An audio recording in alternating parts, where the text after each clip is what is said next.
नमस्कार, के news India के खास कार्यक्रम जनहित में आप सभी का स्वागत है। मैं हूं आपके साथ गरिमा वाजपेयी। उत्तर प्रदेश में नगर निकाय चुनाव के परिणाम आ चुके हैं। सत्तारूढ़ बीजेपी ने सभी 17 नगर निगमों के पदों पर जीत हासिल कर एक तरफा महापौर का चुनाव जीता है। प्रदेश के 75 जिलों में 760 नगर निकायों के लिए 2 चरणों में वोटिंग हुई थी। इसमें 17 नगर निगम, 199 नगर पालिका और 544 नगर पंचायत हैं।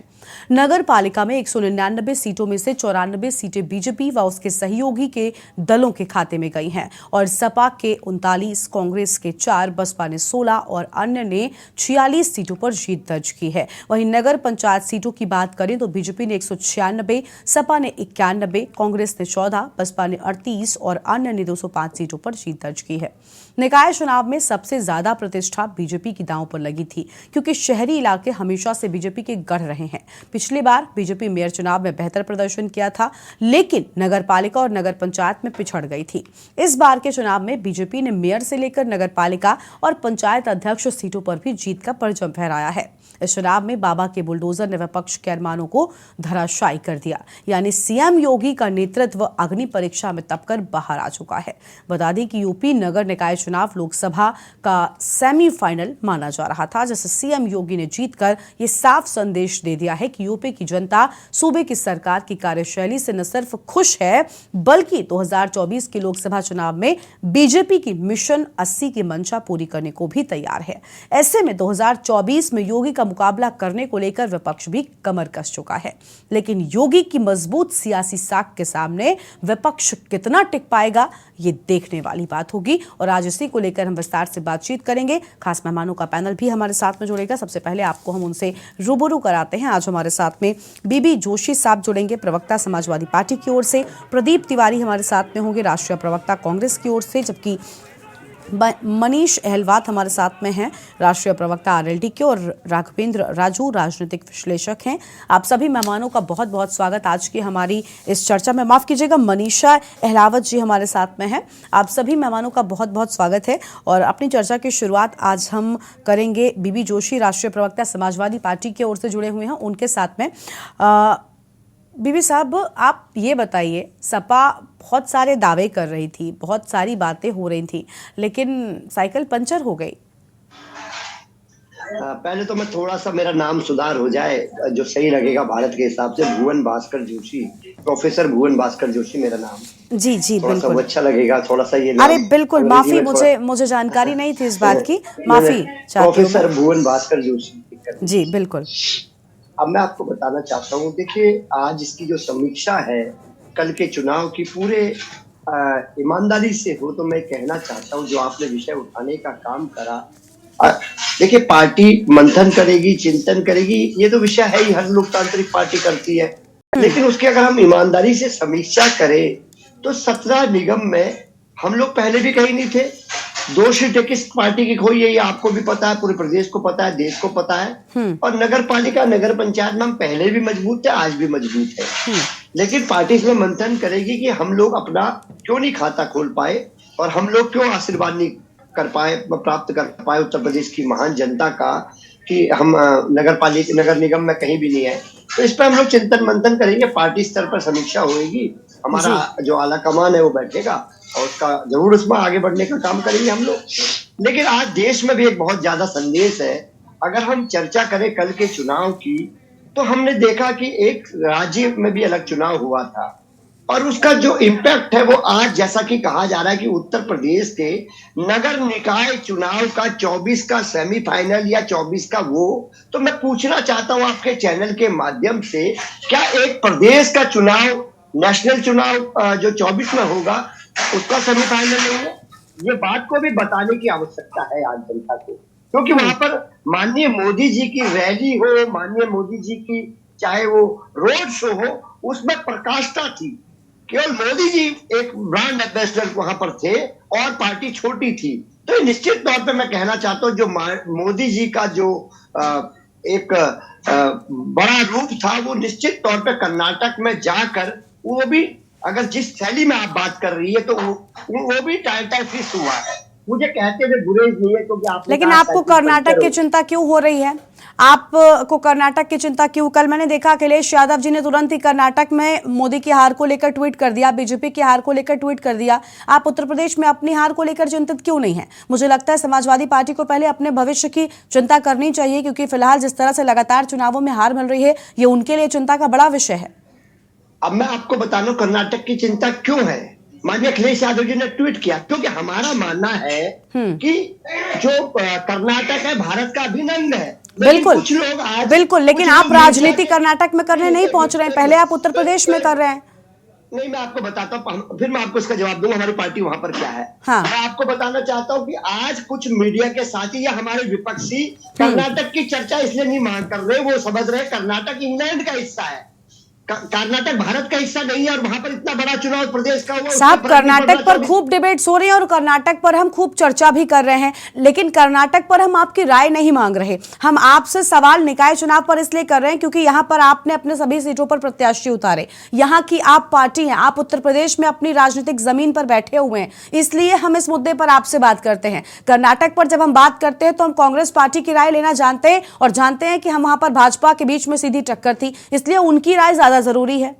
आप कर्नाटक का परिप्रेक्ष्य बता दो। हम चुनाव हार गए, हमारे वहां 17 उम्मीदवार थे, हम चुनाव हार गए, हम जीते नहीं। और हम आज भी मानते हैं कि कर्नाटक इस देश का अभिन्न अंग है। बिल्कुल बिल्कुल बिल्कुल, हम सब मानते हैं, इसमें कोई दो राय नहीं है। जैसे मीडिया उस पर चर्चा नहीं कर रहा, कैसी बातें आप कर रहे हैं? आपने न्यूज चैनल्स देखे नहीं है मुझे लगता है, या तो आपने हमारे चैनल की डिबेट्स नहीं देखी, या तो आपने हमारे चैनल की डिबेट्स नहीं देखी, या तो आपने कल टीवी नहीं देखा, क्योंकि हम पूरा दिन कर्नाटक पर ही बात कर रहे थे। लेकिन आज हम उत्तर प्रदेश की डिबेट पर हैं। आज हम उत्तर प्रदेश में निकाय चुनावों का जो मुद्दा था, किसकी हार हुई, क्यों हुई, कौन जीता, कैसे जीता, इस पर चर्चा कर रहे हैं, इसलिए सवाल आपसे करना लाजमी। खैर, आपके पास लौटेंगे, एक दर्शक जुड़ चुके हैं अपनी राय रखने के लिए, पहले उनको सुन लेते हैं। प्रेम जी हमारे साथ में है चेन्नई से। प्रेम जी, बहुत स्वागत आपका, क्या राय है आपकी? प्रेम जी, आवाज पहुंच रही है आप तक? जी, आपकी आवाज आ रही है, बोलिए। हाँ मैम, मैं ये बोल रहा हूँ आपको कि निश्चय ही योगी जी की जो यहाँ पे निकाय चुनाव जीते हैं, लेकिन मैम अगर आप ये देखें तो ये दर्शाता है कि उनकी जो मार्जिन ऑफ वोट है वो देखिए कितने कम अंतरों से जीते हैं उन्होंने। और दूसरा, निर्दलीय ने कितना जोर दिखाया है, ये दर्शाता है कि मोदी और योगी की जोड़ी जो उत्तर प्रदेश से ही नहीं पूरे भारतवर्ष से जाती हुई दिखाई दे रही है। इसलिए इनको संक्रम में आ जाना चाहिए। बुलडोजर चढ़ के जो लोगों ने चढ़ा दिया योगी जी को, इनका नामो निशान अगले चुनाव, क्या देश की कोई भी चुनाव में 24 के चुनाव में आता लगता नहीं है मैम। आप अगर देखें इनका मार्जिन ऑफ वोट कितना कम है, और जहाँ पे भी जाते हैं यहाँ की जो जनता है अभी तक खाली मुफ्त में चीजें लेने के लिए वोट दे रही है, क्योंकि निकाय चुनाव होते हैं सड़कों के लिए, जल के लिए, सफाई के लिए, उस चीज के लिए वोट पड़े ही नहीं है। कर्नाटक में देखिए ना, मोदी जी ने कितने फूल बरसवाए, क्या हुआ उनका? कुछ हुआ? कुछ नहीं हुआ। उन्होंने धर्म जाति के ऊपर लड़ाया, क्यों हुआ? पढ़े लिखे लोग थोड़े ज्यादा है, और यूपी में देखा जाए तो कमती है। कारण यही है, धीरे धीरे इनकी ये जोड़ी जाती जा रही है मैम।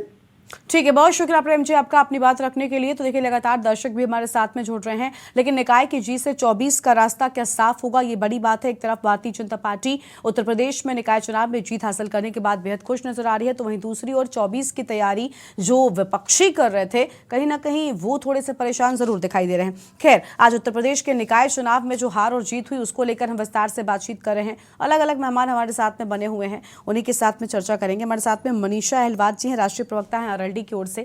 मनीषा जी, क्या कुछ कहेंगे आप कल के नतीजों पर? मैं सुन रही थी आपकी बातें भी और बाकी प्रवक्ताओं की भी।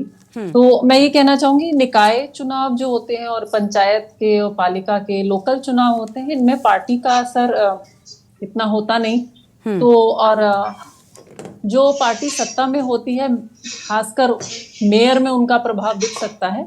लेकिन अगर आप बाकी जाएंगे नगर पालिका, नगर परिषद में, तो आप देखेंगे निर्दलीय सबसे ज्यादा उभर के आते हैं। ये बड़ा लोकल चुनाव होता है, और मैं ये समझती हूँ कि ये एक परसेप्शन क्रिएट किया जा रहा है कि भाजपा की फिर से जीत हुई है, जबकि भाजपा 40% सीटें भी नहीं निकाल पाई है। तो ये गलत एक परसेप्शन दिख रहा है। सुन पा रहे हैं आप मुझे? बिल्कुल, मैं आपको सुन रही हूँ। जी जी। हाँ जी, तो एक तो ये था, और दूसरी बात मैं ये बोलना चाहूंगी कि मैं अपने गठबंधन की तरफ से राष्ट्रीय लोकदल का जो मैंने देखा है, तो हमारी पार्टी राष्ट्रीय लोकदल ने पिछले बार के हिसाब से बहुत अच्छा इस बार प्रदर्शन किया। और मैम अगर बरेली गठबंधन की बात भी करें तो देखिए आरएलडी का गठबंधन इस बार के चुनावों में किसके साथ था, आप खुलकर कह जी, सकती हैं, नाम ले सकती हैं, मुझे लगता नहीं है इसमें कोई। मैं वही कह रही हूँ, हमारा हाँ गठबंधन है समाजवादी पार्टी और आजाद समाज हाँ। पार्टी। और अगर मैं मेरठ नगर निगम की बात करती हूँ, तो मेयर की सीट छोड़कर बाकी सीटों पर आप देखें तो आजाद समाज पार्टी, राष्ट्रीय लोकदल, समाजवादी पार्टी और यहाँ तक कि एक AIMIM पार्टी, तो सभी की सीटें आई हैं। तो जब अगर 90 सीटें हैं तो उसमें बहुमत भाजपा का नहीं है। तो ये मैं बताना चाह रही हूँ। अगर आप और फिर जाए नगर पालिका में, जाए नगर पंचायत में जाए, तो वहां पर भी बाकी पार्टियों ने ज्यादा अच्छा प्रदर्शन किया है। तो वो जब बाकी पार्टियों के जो सीटें आ रही हैं वो कहाँ से आ रही हैं? मैम वो कहीं ना एक कहीं भी बीजेपी की तो कट रही होंगी। ठीक है, ठीक है मैम, आपके पास लौटेंगे। एक दर्शक है, उनको जोड़ लेते हैं। डीएम पाठक हमारे साथ में है, बस्ती से जुड़ चुके हैं। डीएम पाठक जी, बहुत स्वागत आपका। क्या राय है आपकी, क्या कहना चाहते हैं?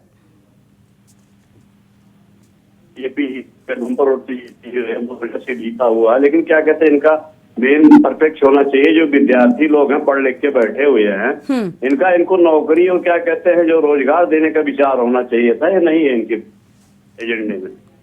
ठीक है, यानी आप चाहते हैं कि रोजगार जो है वो बढ़े। बिल्कुल बिल्कुल मैडम जी, रोजगार मुहैया कराया जाए, क्योंकि दिन प्रतिदिन जैसे बच्चे पढ़ते हैं, आगे फिर क्या कहते हैं पढ़ के बैठ जाते हैं, रोजगार नहीं दिलाया जा रहा। लोग बहुत ज्यादा जो है विद्यार्थी लोग क्या कहते हैं शिक्षित होकर बेरोजगार होकर बैठे हुए हैं। ठीक है, ठीक है, बहुत शुक्रिया आपका पाठक जी, बिल्कुल बहुत शुक्रिया आपका अपनी राय यहाँ पर रखने के लिए। तो देखिए, ये तो अंगड़ाई थी, अब 24 की लड़ाई सबसे मुख्य तौर पर मानी जा रही है। अलग अलग मेहमान हमारे साथ में जुड़े हुए हैं। प्रदीप तिवारी जी भी हमारे साथ में अभी भी जुड़े हैं, राष्ट्रीय प्रवक्ता है कांग्रेस पार्टी की ओर से।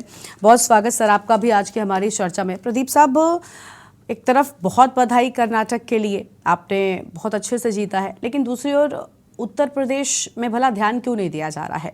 दक्षिण के द्वार को आपने भेद कर उसमें प्रवेश कर लिया, लेकिन देश की सत्ता में अगर आना है तो उत्तर भारत में भी आपको जनता का दिल जीतना पड़ेगा।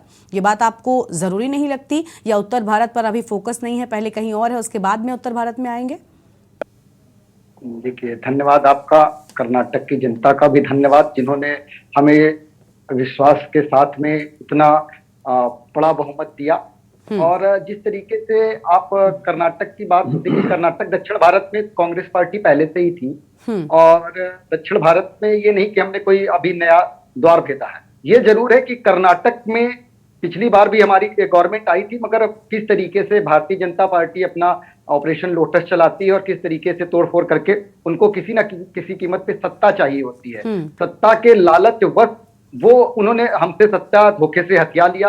कई राज्यों में उन्होंने इस तरीके के काम किए हैं, मगर फिर से सर ये लूप होल्स तो सभी इस्तेमाल करते हैं। पूर्ण बहुमत तो आपके पास भी नहीं था, सीटें तो सबसे ज्यादा उनके पास ही थी, तो ये सब तो राजनीति में चलता फिरता रहता है। नहीं, राजनीति में चलता फिरता रहता है, मगर ये राजनीति में अगर आप किसी के साथ में गठबंधन कर करके सत्ता पाते हैं, वो प्री पोल अलायंस हो या आफ्टर पोल हो, तो सही है। मगर आप क्या करते हैं, किसी के ऊपर आप किसी को पैसे का लालच देंगे, आप किसी के ऊपर ईडी का डर दिखाएंगे, किसी को सीबीआई का डर दिखाएंगे। इस तरीके से अगर आप सत्ता पा रहे हैं तो वो लोकतंत्र में स्वीकार्य नहीं है, और वो सत्ता पाने के बाद भी आपको जनता की सेवा करनी चाहिए थी। तो आप जनता की सेवा ना कर करके 40% कमीशन लेने में लग गए। आप वहां पे लोग बेरोजगार घूम रहे थे, बेरोजगार लोगों को आप रोजगार उत्पन्न नहीं कर पा रहे थे, महंगाई चरम पे थी, सारी चीजें वहां पे भारतीय जनता पार्टी के खिलाफ थी। इस वजह से कर्नाटक की जनता ने भारतीय जनता पार्टी के 40% कमीशन के विरोध में कांग्रेस पार्टी पे भरोसा करते हुए, हमारे 5 वादे जो थे उन पे भरोसा करते हुए कर्नाटक में हमको विजय दिलाई। तो उसके लिए कर्नाटक की जनता का बहुत बहुत धन्यवाद, और साथ ही बजरंगबली जी के चरणों में बहुत बहुत प्रणाम, हमारा सारे कांग्रेसियों का प्रणाम कि उन्होंने भ्रष्टाचार रूपी जो राक्षस था उसके ऊपर अपनी गदा चला करके वहां से कर्नाटक से बाहर कर दिया। और रही बात उत्तर भारत की, तो उत्तर भारत में भी अगर आप उत्तर प्रदेश की बात करें तो लगातार कांग्रेस पार्टी लोगों के मुद्दों को लेकर के जमीन पे लड़ाई लड़ रही है। हम लगातार कहीं पे भी भ्रष्टाचार होता तो उसकी बात भी उठाते हैं, और अगर किसी के विरुद्ध किसी को अगर न्याय नहीं मिल पा रहा है तो हमारी जो महासचिव रही उत्तर प्रदेश की प्रियंका गांधी जी, वो हो या हमारे प्रदेश अध्यक्ष से लेकर के जो हमारे प्रांतीय अध्यक्ष हैं,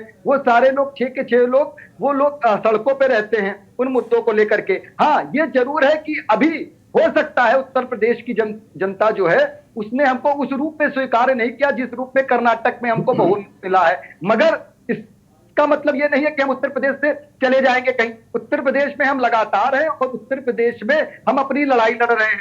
आपने अब लड़ाई लड़ने का ये है कि अब हमें जनता आज नहीं तो कल उसको समझ में आ जाएगा कि ये जुमलेबाज लोग हैं। जी, प्रदीप जी की आवाज़ नहीं पहुंच पा रही है, उनका नेटवर्क कुछ वीक हो गया है। फिलहाल और भी मेहमान हमारे साथ में जुड़े हुए हैं, प्रदीप जी के पास वापस लौटेंगे।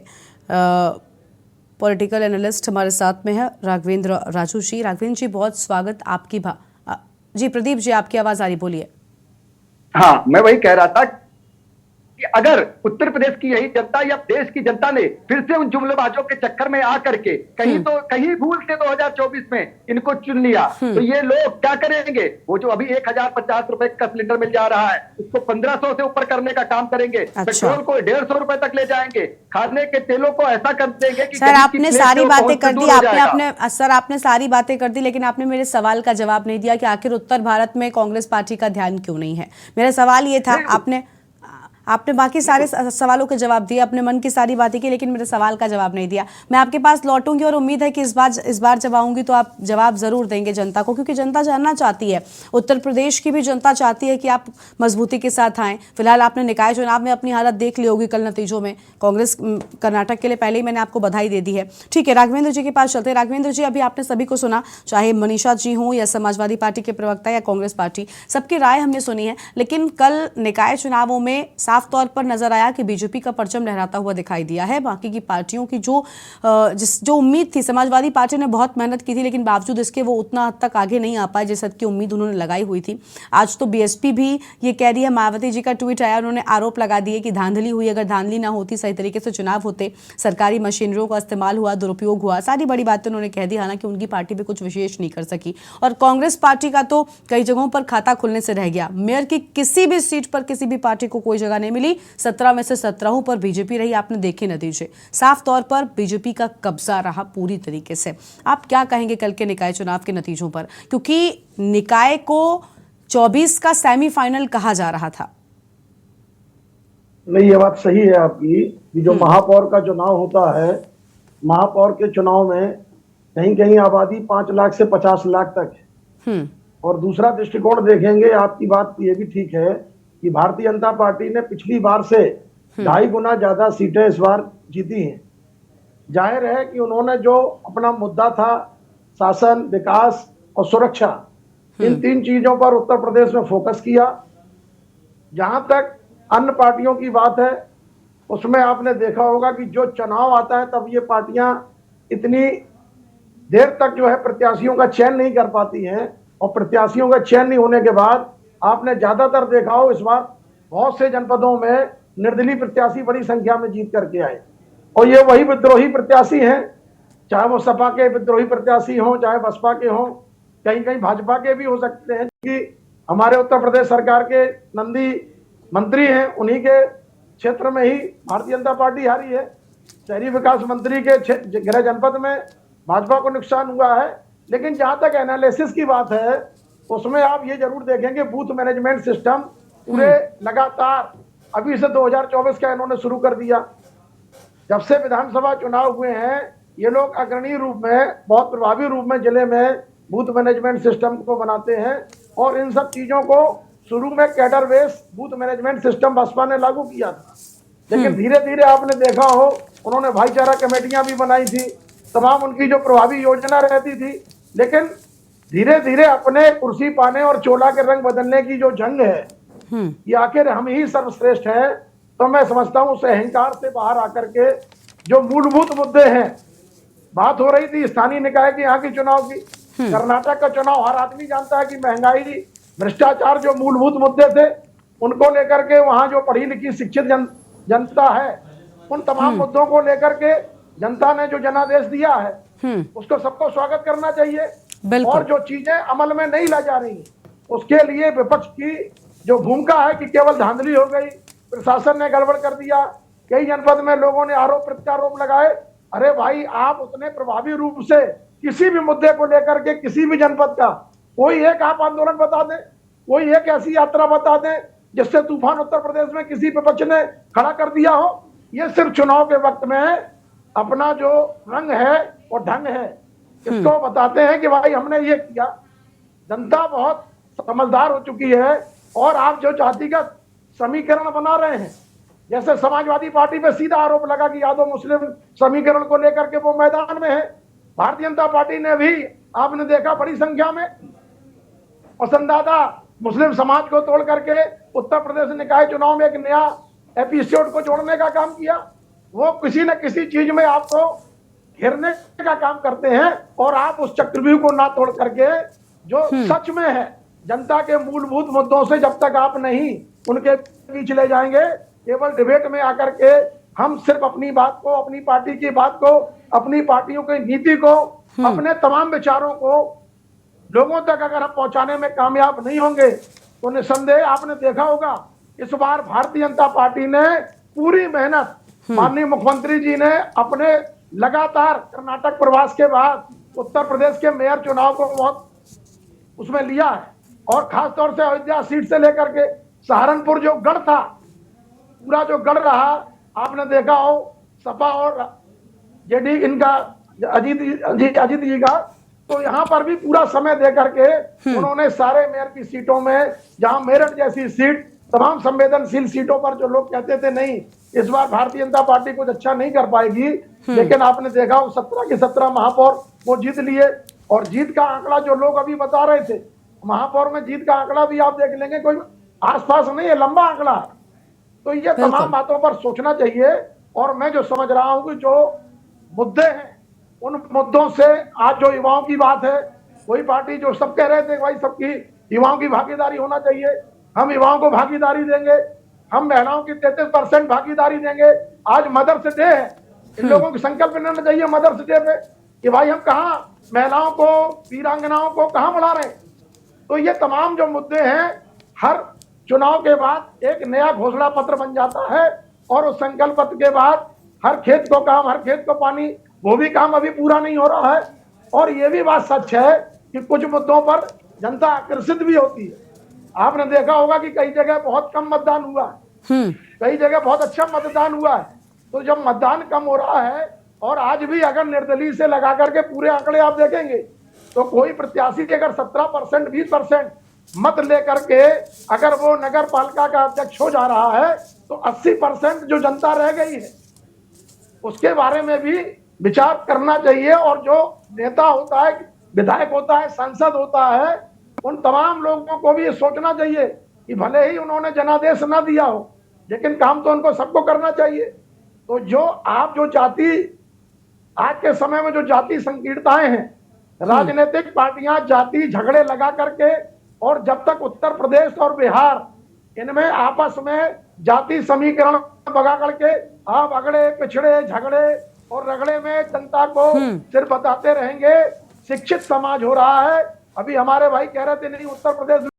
ब्रेक के बाद जनहित में आप सभी का स्वागत है और लगातार आज हम बात कर रहे हैं कि आखिर निकाय चुनाव में एक तरफ भारतीय जनता पार्टी ने जहां जीत का परचम उत्तर प्रदेश में लहराया तो वहीं कर्नाटक में आखिर हार का सामना क्यों करना पड़ा और ये जीत और हार आखिर क्या मायने रखती है, क्या बड़ी वजह रही है, इन सब को लेकर विस्तार से बातचीत हो रही है। अलग अलग मेहमान हमारे साथ में जुड़े हुए हैं।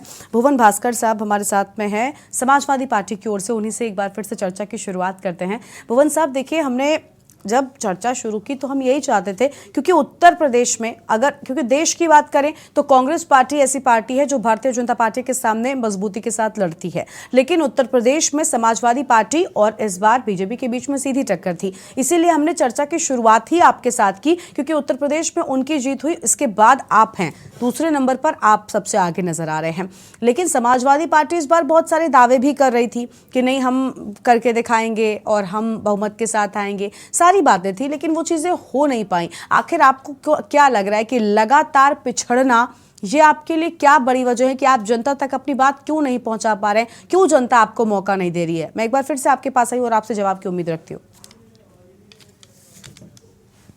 आप अनम्यूट करें, भुवन साहब अनम्यूट करें, उसके बाद अपनी बात पूरी करें। आवाज नहीं आ रही है। अब आ रही है आवाज? जी बोलिए, आपकी आवाज आ रही है। मैं आपको बताना चाहता हूं जो ये चुनाव था, जो हमारे नेता माननीय अखिलेश यादव जी ने कहा कि ये चुनाव हम केवल भारतीय जनता पार्टी से नहीं लड़ रहे हैं। भारतीय जनता पार्टी का धनबल, भारतीय जनता पार्टी की नफरत, भारतीय जनता पार्टी का पुलिस प्रशासन, भारतीय जनता पार्टी की नफरत, इनके खिलाफ समाजवादी पार्टी और उनका अलायंस लग रहा है। और मैंने अभी अपने साथी हमारी लोकदल की मनीषा जी की बात को भी सुना। हाँ। और मनीषा जी ने जो कहा मैं उसको अपने आप से जोड़ पाता हूँ। और मैं पाता हूँ कि लोकदल ने और आजाद समाज पार्टी ने, समाजवादी पार्टी ने मिलके बहुत सीटों पर अप्रत्याशित जीत हासिल करी है। हाँ, बिल्कुल सच्चाई है जो आप कह रही हैं, उसमें बिल्कुल सच्चाई है। हम नगर निगम में हम लोगों को उम्मीद थी, आशा थी कि इस बार हमें उत्तर प्रदेश की जनता का आशीर्वाद मिलेगा, लेकिन वो नहीं मिल पाया क्योंकि पिछली बार भी हम लोग शून्य की स्थिति में थे और हम चाहते थे कि इस बार हमें आशीर्वाद मिले, कुछ सीटें हमारी आए। और हम लोगों ने प्रयास भी करा, बड़ा अच्छा चुनाव भी, हम 3-4 सीटों को छोड़ दिया जाए तो हम बहुत अच्छा चुनाव लड़े और दूसरे नंबर पर हम ही है। तो लेकिन इस पर तो समीक्षा पार्टी स्तर पर सभी लोग करेंगे, सब लोकतांत्रिक पार्टी है। इसके अलावा मैं आपसे कहना चाहता हूं, जो देश का जो माहौल है, मैं बार बार इसलिए विषय पर आता हूं क्योंकि देश का जो सबसे प्रमुख मुद्दा है, चाहे वो आप देखिए कर्नाटक का विषय इसलिए आ जाता है कि क्या जरूरत है बजरंगबली को या हमारे जो आराध्य देव हैं, राम है, ठीक है हनुमान है। सर चुनाव से ठीक पहले कृष्ण आपको भी याद आ गए थे। चुनाव से ठीक पहले कृष्ण अखिलेश यादव के सपने में भी आते हैं, है ना? तो कृष्ण तो फिर वही बात है ना। हाँ बताइए, पूरी करिए आप बात अपनी। मैं कहना चाहता हूँ, कृष्ण तो इसलिए आते हैं क्योंकि माननीय अखिलेश यादव जी यदुवंशी है, उनके आराध्य देव है, अपने जैसे ठीक है, मेरे आराध्य देव कोई और। लेकिन चुनाव से ठीक पहले सपने में आना, चुनाव से ठीक पहले कृष्ण को याद करने लग जाना और फिर आप कह रहे हैं कि जय श्री राम के नारे से आपको दिक्कत है। अगर वो कर रहे हैं, देखिए आप उस बात पर बोलिए, उस बात पर आप उनको टोकिए जो आप काम खुद ना करते हो। जब हम खुद राजनीति में वो कर रहे हैं तो हम किसी और पर उंगली भला कैसे उठा सकते हैं भुवन साहब? मैं कहना चाहता हूँ, देखिए अब यही तो गलत होता है। हाँ। भारतीय जनता पार्टी बजरंगबली को लेके आई कर्नाटक में और अब बजरंगबली ने ही उनको जवाब देने का काम करा। ये किसी का मुद्दा नहीं था। नहीं, बिल्कुल था, बिल्कुल था, बिल्कुल था। हमने बिल्कुल इस बात पर बात की कि उन्होंने कांग्रेस पार्टी के सामने ध्रुवीकरण की राजनीति करने का कर्नाटक में प्रयास किया, लेकिन जनता समझदार है, जनता जानती है कि उन्हें क्या करना है। उनको लग रहा है कि उन्हें जब प्रधानमंत्री ने कह दिया था कि वोट डालने जाइएगा तो जय श्री बजरंगबली का नारा जरूर लगाएगा, लेकिन जनता के मन में जब वोट डालने गई तो महंगाई था, भ्रष्टाचार था, वो उसने करके दिखाया। 40% का कमीशन का जो मुद्दा था वो बिल्कुल जनता के बीच में था, जनता के आखिरी खड़े व्यक्ति के पास था, इसीलिए वहां पर परिवर्तन हुआ। हम लोग बड़ी लड़ाई को लड़ने का काम कर रहे हैं, इस विषय को समझना पड़ेगा। बड़ी लड़ाई क्या है, मैंने आपको बताया, बड़ी लड़ाई है नफरत के खिलाफ, बड़ी लड़ाई है पुलिस प्रशासन, बड़ी लड़ाई है इनके धनबल के खिलाफ। इस लड़ाई को हम और हमारे अलायंस लोकदल, आजाद समाज पार्टी मिलकर लड़ रहे हैं और निश्चित तौर पर जनता ये बात तय है उत्तर प्रदेश में, या तो भारतीय जनता पार्टी को हमारा अलायंस हरा रहा है या ये हमें हरा रहे हैं। कुछ सीटों को छोड़ दिया जाए तो अधिकतर जगह तो हम ही इनको हरा रहे हैं या ये हमें हरा रहे हैं, हम ही फाइट में, हम ही इनको चुनौती दे रहे हैं। तो निश्चित तौर पे नगर निगम पे बिल्कुल हम लोग समीक्षा करेंगे, बैठेंगे और चिंतन करेंगे, एक नया रास्ता निकलेगा और हमारे अलायंस भी बैठेंगे, इस पर काम करने का काम करेंगे और आगे बढ़ेंगे।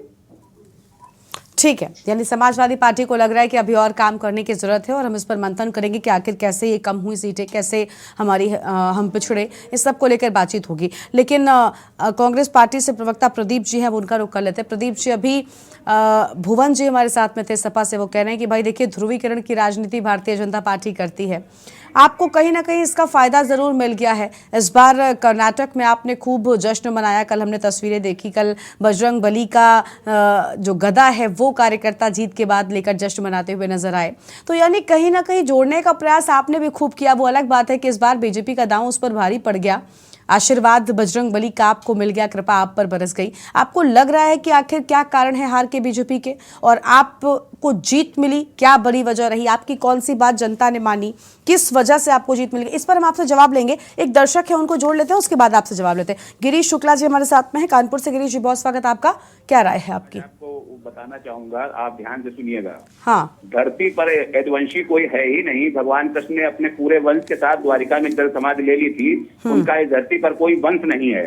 उनके समर्थक और उनके अनुयायी हो सकते हैं, उनके वंशज कोई है ही नहीं। अपने को उनका वंशज बचा के भगवान कृष्ण का अपमान न करें, अपने को वो उनका भक्त बता सकते हैं, इसमें कोई दिक्कत नहीं है। ठीक दूसरी है। बात यह, भारतीय जनता पार्टी उत्तर प्रदेश में कहीं नहीं जीती है। ये कौन कहता भारतीय जनता पार्टी जीती है? हम अच्छा। भारतीय जनता पार्टी के नेताओं से पूछना चाहते हैं कि आप अपनी उन सीटों की संख्या बताइए, और सारे लोगों को जितनी सीटें जीती हैं उनको जोड़ दीजिए। आप उनके आगे पे भी नहीं पहुंच पाए हैं और आप कहते हैं हम जीत गए। कहीं नहीं जीते। और ये मोदी साहब अच्छी तरह नोट कर लें कि वो हार रहे हैं उत्तर प्रदेश के चुनाव लोकसभा का, क्योंकि लोकसभा का चुनाव 2-2 जिलों के बीच में पड़ता है और एक जिले का वोट नहीं पड़ता, उसमें दूसरा जिला जुड़ा रहता है और अलग अलग टाइप के लोग होते हैं। वो अलग तरह मतदान और भारी मतदान होगा लोकसभा में, हारेंगे मोदी साहब, ये नोट कर लें। वो अगर उन्होंने अपने रवैये नहीं बदले और योगी साहब ने रवैये नहीं बदले, लोकसभा में निश्चय हारेंगे। बच नहीं सकता ये हार उनकी।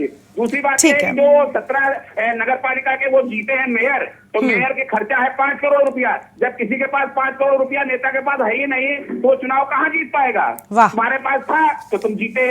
इसलिए इन जीतों पर वो गुमान करके भ्रमित न हो और भ्रमित न करें इस देश को। वो हार रहे हैं, वो हार जाएंगे। ठीक है गिरीश जी, बहुत शुक्रिया आपका, आपकी राय रखने के लिए। तो देखिए, दर्शकों की अपनी अपनी राय हो सकती है। हालांकि दर्शकों को ये भी समझना चाहिए कि अगर 17 नगर निगम कोई जीता है तो चुनाव आयोग की नजर होती है। जिस तरह की अपनी अपनी राय है, लोग अपनी अपनी राय रख सकते हैं। हम चर्चा कर रहे हैं, प्रदीप जी के पास थे हम। प्रदीप जी, जवाब देंगे आप? जी बिल्कुल। देखिए, जैसे आपने कर्नाटक को लेकर के सवाल किया कि कर्नाटक की जनता ने क्यों भारतीय जनता पार्टी को नकार दिया, तो समझना पड़ेगा भारतीय जनता पार्टी को नकारा इसलिए क्योंकि हम जनता के मुद्दों को लेकर के कर्नाटक में उनके बीच में थे। ये इको हो रहा है। जी प्लीज, जो गेस्ट अभी फिलहाल जिनके पास नहीं है वो लोग म्यूट कर लें। जी प्रदीप जी, आप बोलिए। मैं ये कह रहा था कि कांग्रेस पार्टी जो है कर्नाटक में जनता के मुद्दों को लेकर के जनता के बीच में थी। क्यों? देखा होगा कैसे लेटर लिखा गया, प्रधानमंत्री को तक की लेटर लिखा जाता है एक वेंडर के द्वारा, एक वहां के ठेकेदार के द्वारा, कि किस तरीके से 40% कमीशन खोरी हो रही थी वहां पे। सबकी नॉलेज में थी, वो चाहे वहां के मुख्यमंत्री हो, मंत्री हो, सभी के, और यहाँ तक कि इस देश के प्रधानमंत्री के संज्ञान में भी था, मगर उन्होंने उसमें कोई आंखें मुद्दे रखे और कोई कार्रवाई नहीं करी। हम उन्हीं मुद्दों को लेकर के साथ में थे। हम वहां पे देख रहे थे किसान कितना परेशान है, किसानों के मुद्दे लेकर के साथ में थे। हम वहां पे देख रहे थे कि हमने बात करी कि हम महंगाई किस तरीके से बढ़ रही है, किस तरीके से सिलेंडर के रेट लगातार बढ़ते जा रहे हैं। तो उन सभी चीजों को ध्यान में रख करके जनता ने वहां वोट किया। भारतीय जनता पार्टी हो, उसके नेता हो या प्रधानमंत्री जी हो, वो पूरा का पूरा उनका फोकस इस चीज पे रहता है कि किसी तरीके से ध्रुवीकरण हो जाए। मगर कर्नाटक की जनता को जितना धन्यवाद किया जाए उतना कम है, क्योंकि उसने बड़ी समझदारी का परिचय देते हुए, इनके जुमलों में ना फंसते हुए, ध्रुवीकरण की राजनीति में ना फंसते हुए, उन्होंने बड़ी सोच समझ करके वोट किया और कांग्रेस पार्टी को जिताने का काम किया। और जैसा कि राहुल गांधी जी हमारे नेता हो या कांग्रेस पार्टी के कर्नाटक के नेता हो, उन्होंने जो जो वादे किए हैं, 5 हमारे जो प्रमुख वादे हैं, कहा गया है कि पहली कैबिनेट बैठक में हम उसको पूरा करेंगे। जिस तरीके से चाहे हमारी राजस्थान में गवर्नमेंट रही हो, वहां हमने वो पेंशन स्कीम लागू करी, छत्तीसगढ़ रहा हो, हमने वहां पे करके दिखाया, हिमाचल प्रदेश पे करके दिखाया, और अगला नंबर कर्नाटक का है। कर्नाटक में भी जो हमने वादे किए हैं वो पूरे करके दिखाएंगे। कांग्रेस पार्टी जो कहती है वो करती है। यहाँ पे ये नहीं कहा जाता वो तो हमने जुमला कह दिया था। तो हम इस पे विश्वास रखते हैं और इसी विश्वास के साथ 2024 की जो बात आप कर रही थी उसकी शुरुआत कर्नाटक से हो चुकी है। कर्नाटक में देख लीजिए, एक तरफ कांग्रेस पार्टी है, उससे आधे से भी कम में भाजपा भारतीय जनता पार्टी सिमट गई है, और यही हाल 2024 पे होगा। जिस चेहरे पे भारतीय जनता पार्टी को बहुत गुमान था कि वो चेहरा हम लेकर के खाली चले जाएंगे और काम करने की कोई जरूरत नहीं है, सिर्फ जुमले फेंकेंगे और बड़े बड़े बातें कर देंगे मोदी जी जाकर के, और भारतीय जनता पार्टी की सरकार बन जाएगी। तो अब इस देश की जनता समझदार हो चुकी है, वो जानती है कि हम आपके जुमलों में नहीं आएंगे, हमको रोजगार चाहिए। आपने 2 करोड़ प्रतिवर्ष रोजगार देने की बात कही थी, कहाँ है वो रोजगार? लेकिन साहब, उत्तर प्रदेश में आपकी इस बात पर जनता ध्यान क्यों नहीं देती है? उत्तर प्रदेश में भी कल निगम निकाय के चुनाव थे, आज कर्नाटक पर कांग्रेस सब कुछ बोल रही है, लेकिन उत्तर प्रदेश पर बोलने से क्यों बच रही है? उत्तर प्रदेश भी भारत का अभिन्न अंग है। अभी जैसे कि बता रहे थे जोशी साहब की, अगर कर्नाटक है तो उत्तर प्रदेश पर कांग्रेस बोलने से कतरा क्यों रही है? बिल्कुल नहीं, बिल्कुल कांग्रेस पार्टी उत्तर प्रदेश पे बोलने से बिल्कुल नहीं कतराती है। ये जरूर है कि हम अपनी बात को जनता को समझाने में सफल अभी उत्तर प्रदेश में नहीं हो पा रहे हैं। बहुत हद तक, कुछ हद तक सफल जरूर हो रहे हैं, मगर बहुत हद तक सफल नहीं हो पा रहे हैं। जिस दिन वो जनता समझ जाएगी उत्तर प्रदेश की, भारतीय जनता पार्टी को इस उत्तर प्रदेश से भी निकाल करके बाहर करेगी, और कर्नाटक से बुरी स्थिति आने वाले समय में उत्तर प्रदेश से भारतीय जनता पार्टी की होने वाली है। मैं आपको पूर्ण विश्वास दिलाता हूं, क्योंकि बहुत दिनों तक आपके जुमले और झूठे वादे प्रदेश की जनता में चलने वाले नहीं है। ठीक है, हम राघवेंद्र जी के पास जाएंगे। राघवेंद्र जी, बड़ी वजह उत्तर प्रदेश में कांग्रेस पार्टी की हार की आखिर क्या है? कांग्रेस पार्टी की इस हालत की क्या है? क्योंकि हम कांग्रेस पार्टी कर्नाटक पर जीत हो गई, ठीक है, लेकिन आज क्योंकि उत्तर प्रदेश के मुद्दे पर हमारी ये डिबेट है, हमारी ये चर्चा है, हम सब चाहते हैं कि आप उसी मुद्दे पर रहें। आखिर कर्नाटक में जनता समझ रही है, लेकिन उत्तर प्रदेश में ये हालत क्यों है?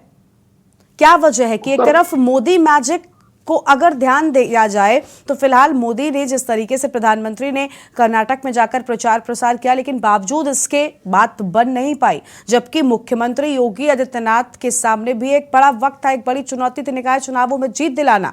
उन्होंने ये साफ कर दिया कि लोकसभा चुनाव में उत्तर प्रदेश की ओर से हम तैयार हैं।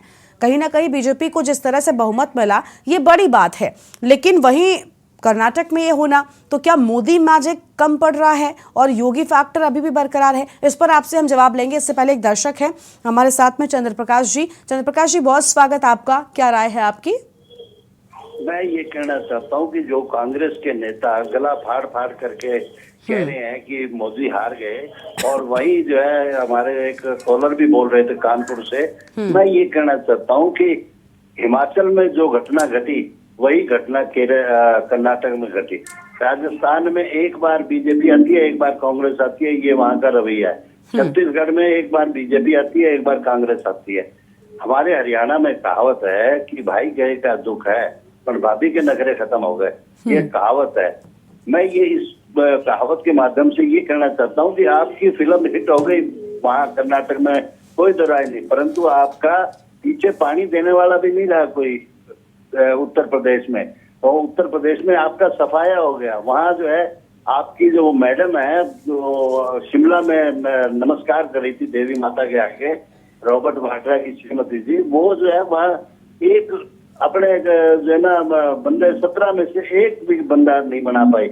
मैं ये कहना चाहता हूँ जनता भोली नहीं है, जनता बहुत समझदार है, सबको पता है कि इनकी सरकार कैसे आई है कर्नाटक में। तो ये बात है, एक बार कांग्रेस एक बार बीजेपी, और उसके ऊपर आप वाहवाही करना और मोदी को ये कहना कि मोदी के रुदाली करता है, मोदी पिट गया, ये ठीक है, मोदी साहब दोबारा आएंगे, इसमें कोई दो राय नहीं है। पूरे भारतवर्ष की जनता उनके साथ। ठीक है, बहुत शुक्रिया चंद्र प्रकाश जी अपनी राय हमारे साथ रखने के लिए। तो अलग अलग दर्शकों की अपनी अलग अलग राय है, लेकिन राजनीतिक विश्लेषक का क्या कुछ कहना है वो भी जान लेते हैं। राघवेंद्र जी हमारे साथ में लगातार बने हुए। राघवेंद्र जी, अभी आपने देखा, देखिए बहुत इस बार बड़ी मुश्किल हो गई, बड़ी समस्या आ गई बीजेपी के सामने कि उत्तर प्रदेश में निकाय चुनाव की जीत का जश्न मनाए या कर्नाटक में हार के लिए वो आंसू बहाएं। देखिए विकट समस्या थी, और ऐसे में योगी फैक्टर बरकरार रहा, लेकिन मोदी फैक्टर ने काम कम किया। इस बार जेपी नड्डा बहुत जिम्मेदारी संभाले हुए थे कर्नाटक में, उनके सामने समस्याएं हो गई, जबकि उत्तर प्रदेश में योगी फैक्टर ने बराबर बाबा का बुलडोजर बराबर साइकिल को टक्कर देता हुआ आगे बढ़ा है।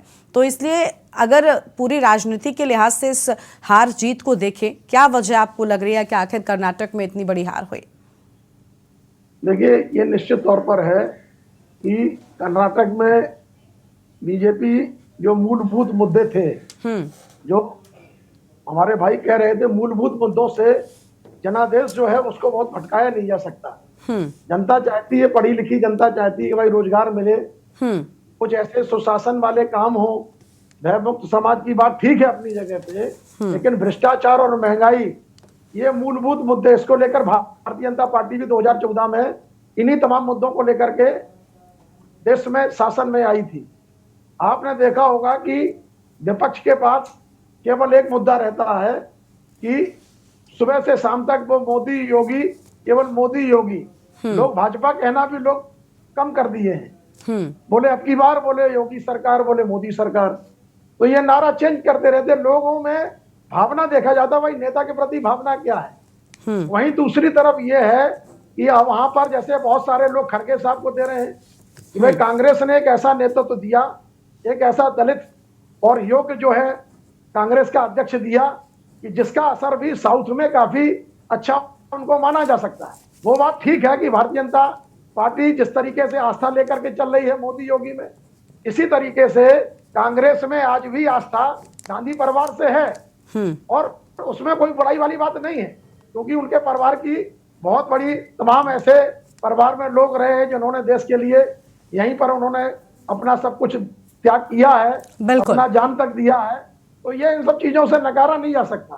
लेकिन मूलभूत जो कैडर बेस कार्यकर्ता है उनमें करंट पैदा नहीं हो पा रहा है, जो पैदा होना चाहिए। जैसे हमेशा उत्तेजना पैदा करते हैं। आपने देखा होगा कल छोटी सी तीसरे नंबर पर फरक्काबाद में भारतीय जनता पार्टी का प्रत्याशी था, लेकिन लास्ट तक जो है वो घोषित नहीं होने दे रहे थे। इसी तरीके से मुगल सराय में आपने देखा होगा कि किन्नर जो है वो लास्ट में वो डिक्लेयर हुए 440 वोट से, लेकिन वहां पर बीजेपी के प्रत्याशी को घोषित कर दिया गया था। जब तक आप कार्यकर्ताओं में वो करंट पैदा नहीं करेंगे और कार्यकर्ताओं के साथ संघर्ष में खड़े नहीं होंगे। आपने भारत जोड़ो यात्रा पूरे देश में निकाली, लेकिन जहां 27 करोड़ की आज जनसंख्या है उत्तर प्रदेश में, जहां मूलभूत जो देश को प्रधानमंत्री दे रहा है, मुख्यमंत्री दे रहा है, सबसे बड़ा राज्य है, तो यहाँ पर जब तक आप कार्यकर्ताओं को नहीं लाएंगे, और जो कैडर बेस में किसी पर आरोप नहीं लगा रहा। आज भारतीय जनता पार्टी में बहुत से ऐसे विधायक भी होंगे जो बसपा से आए हैं या कांग्रेस से आए हैं, तो वो एनालिसिस कर लेते हैं भाई कौन से क्षेत्र में कौन सा व्यक्ति प्रभावी है। आप क्यों नहीं कर पाते? आप लास्ट तक चिंतन करते रहते। वहीं पर जैसे अब आप मान लीजिए आपने इस समय सोचा कि भाई दलितों को हम लुभा लें बसपा के कैडर बेस को तोड़ के, तो आप बुंदेलखंड से माननीय ब्रजलाल खाबरी साहब को लाए प्रदेश में। अरे भाई आपके पास तो प्रमोद तिवारी जैसा बड़ा चेहरा भी था जो लगातार अजय है, उनका परिवार हमेशा अजय है। तो आप उनको नहीं, आप उनको क्यों नहीं आगे लाना चाहते थे? तो यो आप प्रदेश अध्यक्ष का, मुझे ये पार्टी का नीतिगत फैसला है प्रदेश अध्यक्ष चयन करना। लेकिन जिस तरीके से मैंने जो देखा कि एक बहुत बड़ा तबका, सवर्ण तबका भी इन दलों से जो जाति विद्वेष की और जातिगत जो गले तोड़ने फोड़ने में लगे रहते हैं, इन तमाम चीजों से ये तबका भी जो सरकार बनाने और बिगाड़ने में बहुत बड़ा इनका रोल रहता है।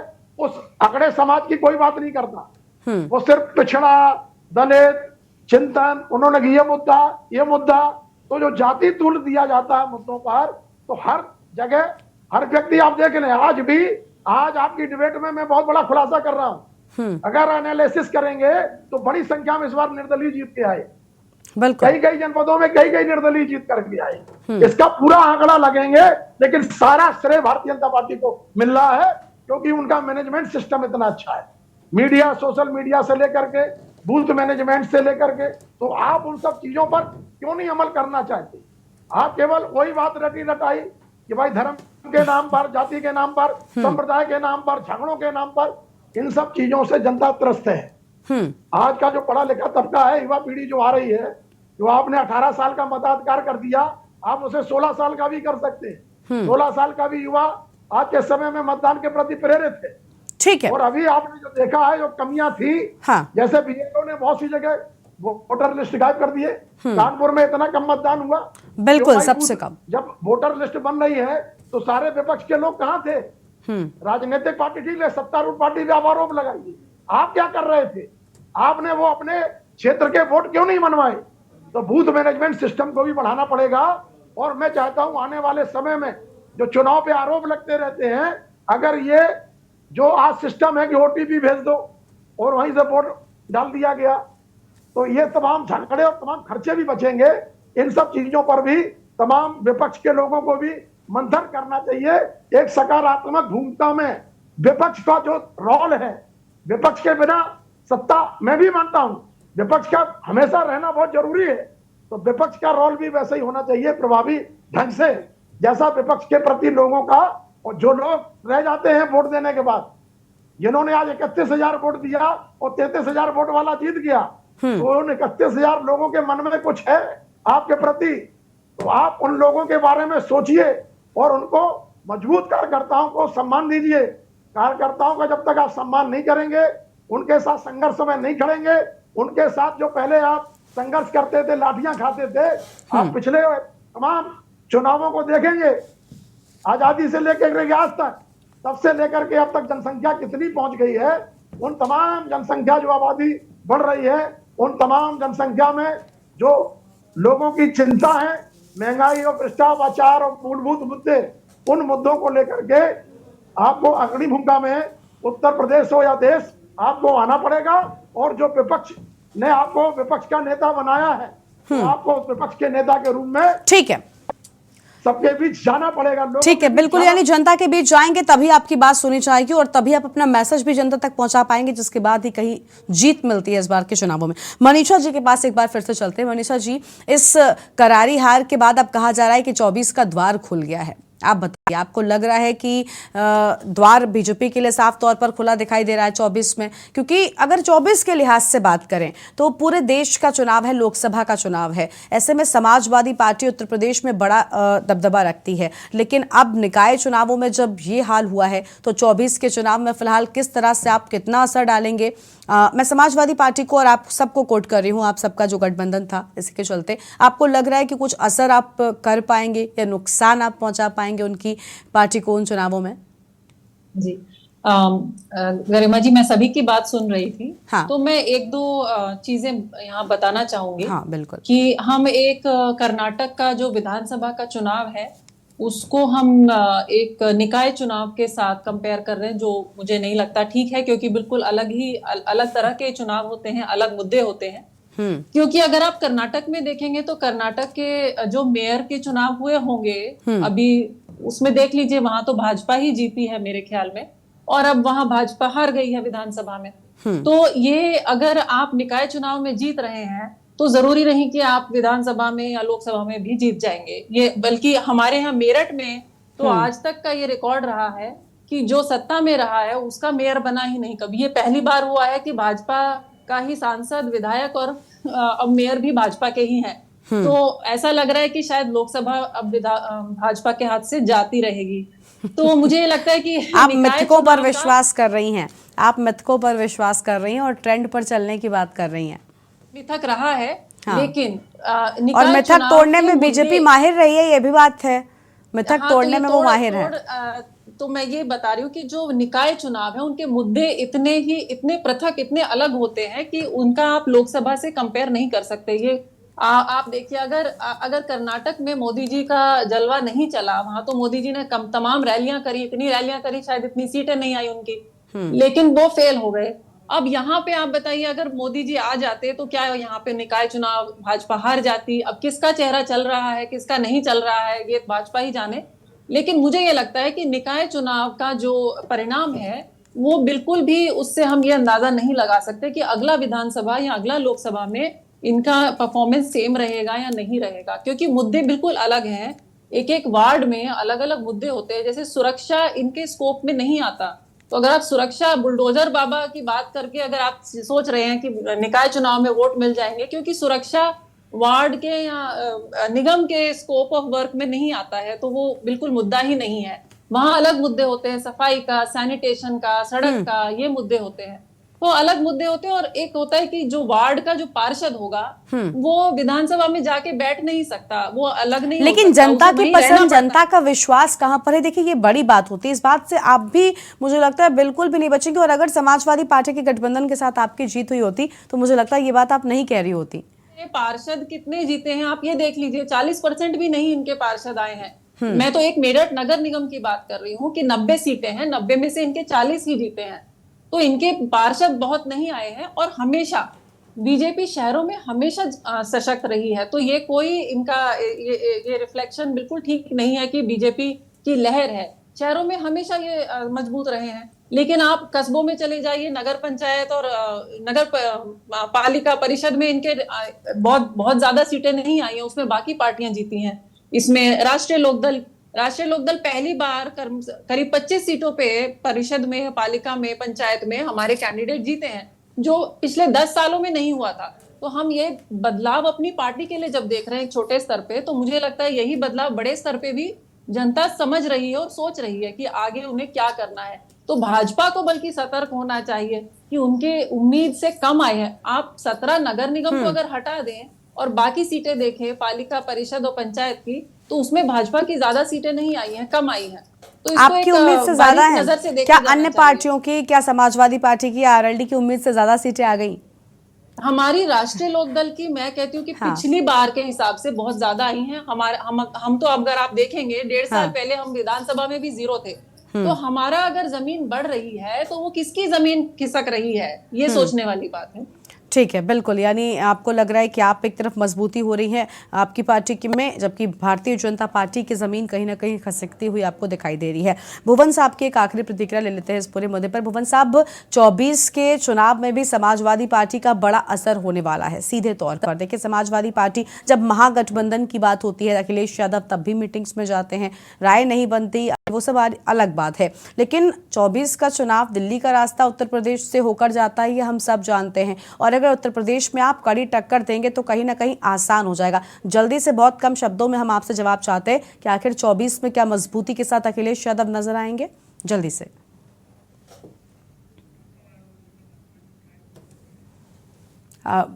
भुवन साहब, आप प्लीज अनम्यूट करें। मैं कहना चाहता हूँ, उत्तर प्रदेश का आप चाहे विधानसभा का चुनाव ले लीजिए, न कि जो अभी चुनाव हुए निकाय के ले लीजिए। हाँ। उत्तर प्रदेश में टू पोल पॉलिटिक्स है। टू पोल पॉलिटिक्स मीन्स एक पोल में इनके यहाँ बीजेपी है, दूसरे में सपा है, 2 रेल के मेन इंजन है, बाकी डब्बे हैं, लटक सकते हैं किसी के साथ, चाहे हमारे साथ लटके चाहे उनके साथ लटके। निश्चित तौर पर भारतीय जनता पार्टी के रथ को रोकने का काम हमारा है और हमारे अलायंस का। ठीक है, ठीक है, ठीक है। बहुत शुक्रिया आप सभी मेहमानों का आज के हमारी इस चर्चा में शामिल होने के लिए और अपनी राय रखने के लिए। तो निकाय की जीत में अब 24 का रास्ता कितना साफ होगा, ये तो आने वाला वक्त बताएगा। फिलहाल हमने देखा कि उत्तर प्रदेश में एक तरफ जहां भारतीय जनता पार्टी आगे नजर आई, तो वहीं दूसरी ओर कर्नाटक में इस करारी हार के बाद चिंता बीजेपी के लिए बढ़ गई है और माथे पर लकीरें साफ नजर आ रही हैं। फिलहाल आज के इस कार्यक्रम में इतना ही। आप देखते रहिए के न्यूज़ इंडिया। नमस्कार।